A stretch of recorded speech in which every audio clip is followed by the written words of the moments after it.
ప్రతిరోజు మన కొత్తదైనర్ గ్రామంలో పారిశుద్ధ పనులు నిర్వహించే పారిశుద్ధ కార్మికులు మన గ్రామంలో గ్రామ పంచాయతీలో ఉన్నారు. వారిని ఏ రోజు కూడా ఈ స్పెషల్ అకేషన్లో గుర్తించాలని ఏ రోజు కూడా మన పంచాయతీ గుర్తించిందో లేదో తెలియదు, కానీ మన కొత్తదైనర్ గ్రామ ప్రజలు ఈ దసరా సందర్భంగా వాళ్ళను సన్మానించుకుందాం. మనకు డైలీ ఒకరోజు మన ఇంట్లో వేస్ట్ కుళ్ళిపోతేనే దాన్ని మనం ముట్టుకోము, అలాంటిది వాళ్ళు ఆ రోజు మరుసటి రోజు డే బై డే అట్లా వాళ్లకు ఇచ్చిన టైం టేబుల్ ప్రకారం పారిశుద్ధ కార్మికుల్ని పనులు నిర్వహిస్తున్నారు. అలాగే మనకు డైలీ త్రాగునీరు సంబంధించి కానీ పారిశుద్ధ పనుల గురించి కానీ వాళ్ళు ఎండాకాలమైనా వానాకాలమైనా సెలవులైనా పండుగలైనా ఏదైనా కానీ వెనుకడుగేయకుండా ప్రతిరోజు మనకు అందుబాటులో ఉన్నారు. వాళ్ళని ఒక్కసారి మనము కొత్తదైనర్ గ్రామ ప్రజలందరూ గ్రామ పంచాయతీ సిబ్బందిని సన్మానించాలని అనుకున్నారు. ఈ సందర్భంగా వాళ్ళను స్టేజ్ మీదకి రావాలని కోరుతున్నాను. సార్ భూమిరెడ్డి గారు, అగ్రికల్చర్ ఆఫీసర్, వీళ్ళు కొద్దిగా మనకు అందుబాటులో లేరు.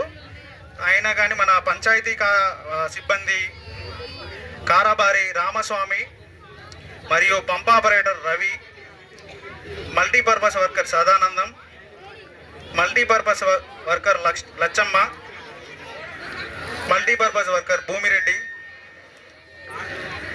ఎంబీడబ్ల్యూ మల్లయ్య, మల్టీపర్పస్ వర్కర్ ఎర్రపోషయ్య, వీళ్ళు స్టేజ్ మీదకి రావాలని కోరుతున్నాను.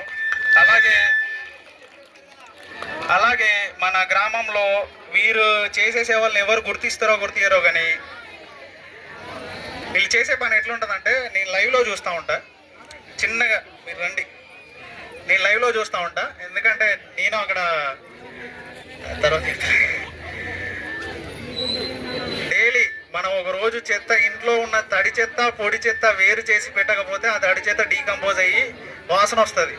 అలాంటి చెత్తను ట్రాక్టర్లో తీసుకుపోయి ఆ వాసనను భరించుకుంటూ అక్కడ ఊరవతలు తీసుకుపోయి డంపింగ్ షెడ్లో పడేసి మళ్ళీ అక్కడ సెగ్రిగేషన్ చేస్తూ ఉంటారు. సెగ్రిగేషన్ చేసిన దానిలో మనం ఇక్కడ తడి చెత్త పొడి చెత్త విడదీయకుండా పెడతాం, ఒకటే డబ్బాలో వేస్తాం. తడి చెత్త పొడి చెత్త రెండు చెత్తలో ఒకటే డబ్బాలో వేస్తాం. వీళ్ళు డంపింగ్ షెడ్లో పోయి సెగ్రిగేషన్ చేస్తారు. తడి చెత్తను పొడి చెత్తను చేసి పొడి చెత్తను వచ్చేసి దాన్ని మళ్ళీ ఏది స్క్రాప్కి కానీ దేనికన్నా అమ్ముతూ ఉంటారు. పొడి చెత్తను వర్మీ కాంపోస్ట్గా చేసి దాన్ని రైతులకు కానీ లేకపోతే వీళ్ళు పెట్టిన చెట్లను మనం ఏదో దారి పంట పోతా ఉంటే వీడు పనిలేక పెట్టినలే మనకు ఈ దారి పంట అవసరమా చెట్లు అని మనం అనుకుంటాం, కానీ వీళ్ళు పెట్టిన పర్పస్ ఏంటిదంటే గవర్నమెంట్ నుంచి వచ్చిన ఇన్స్ట్రక్షన్స్ కూడా 30%, 33%